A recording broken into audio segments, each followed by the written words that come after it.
Oh, yeah. Thank you, Mr. President. In our nation's 243-year history, there's never been a stronger push for mail-in ballots to determine a national election. Yeah. Are you considering at any point issuing an executive order addressing mail-in ballots, and why do you think some people are pushing it so hard? Well, there's never been a push like this for mail-in ballots, and if you look at the New York congressional race, which is a disaster, Carolyn, it's been a total disaster. They're 6 weeks into it now. They have no clue what's going on. And I mean, I think I can say right here and now, I think you have to rerun that race because it's a mess. Nobody knows what's happening with the ballots and the lost ballots and the fraudulent ballots, I guess. I think you probably have to take the Carolyn Maloney race and run it over again. How can you do this? And this is a small race with literally thousands of people, small thousands, and it's all messed up. You look at Paterson, New Jersey, it's all messed up. Almost every one of these, and these are small, easy to control. They should be able to do this easy. Now you're talking about like Nevada, where last 2 nights ago, they went out and in the darkness of night, without people, without having any meetings of the public, without having anything, they approved a ridiculous, you don't have to look at signatures, you don't have to approve anything, you can have double mailings, you can have all sorts of things. Nobody's ever seen anything like it. It's a disgrace. I mean, honestly, it's a disgrace.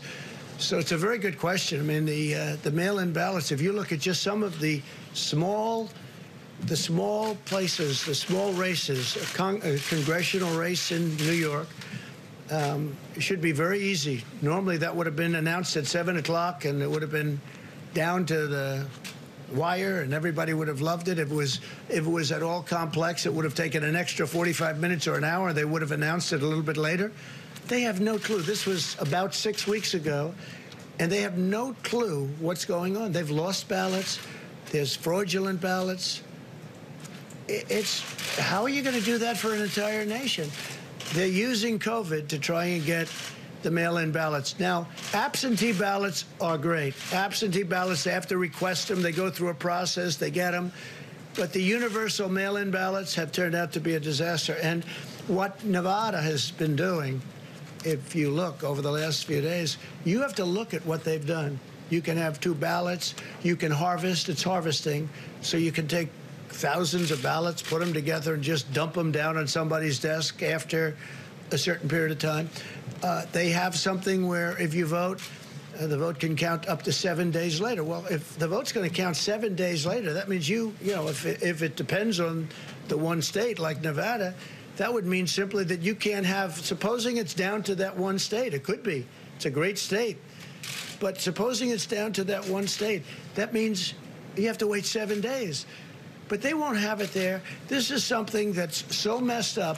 And by the way, I have to say, the post office for many, many years has been, you know, run in a fashion that hasn't been great. Great workers and everything, but they have old equipment, very old equipment.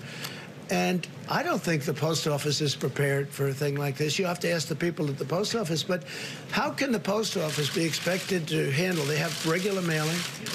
And then now on top of that, they have the internet, where you have Amazon and these companies doing, you know, all the buying. Instead of going to a department store, they go buy through mail. So you have massive numbers of purchases now going through the post office, purchases of items and gifts. And that's a tremendous strain on the post office. The post office loses a fortune. It has been for many, many years, for decades. So now on top of it, it has this. And the Amazons of the world and the others, they pay very, very little money. They lose money on the post office loses money, which is ridiculous, on every package it delivers. But now on top of that, and I'm not just referring to Amazon, I'm talking about all of the competitors, if there is such a thing to Amazon. There will be, but if there is such a thing. But now on top of that, you'll have somebody like the governor of Nevada come out with this massive plan out of nowhere to take millions of ballots and send them all over the place. You'll never know who won that state. It'll get messed up just like New York and just like Paterson, New Jersey, and just like many other places. In West Virginia, they indicted a postman for doing something very bad. You know that? But there are many cases all over the country. If you look, you'll be able to find. There's a list of them all over the country, and that has to do with universal mail-in. Again, absentee is great. It works. Like in Florida, they'll do absentee. It really works. But universal mail-in ballots is going to be a great embarrassment to our country. Is there an executive order on this? Well, I have the right to do it. We haven't gotten there yet, but we'll see what happens. We will be suing in Nevada, and that's already been taken care of. We'll probably file something tomorrow. I do want to say that we're going to be introducing a tremendous health care plan sometime hopefully prior to the end of the month. It's just about completed now. In addition, next month we'll be doing the immigration plan. So we'll be doing that in September. We'll be doing sometime during this month the health care plan. And I think that'll be before the end of the month, and I think it'll be very impressive to a lot of people. Thank you very much. The Postal Service says it has capacity for the election period. Mr. President, the Postal Service released a statement saying it has ample capacity for the election. That's not true. Welcome to the beat.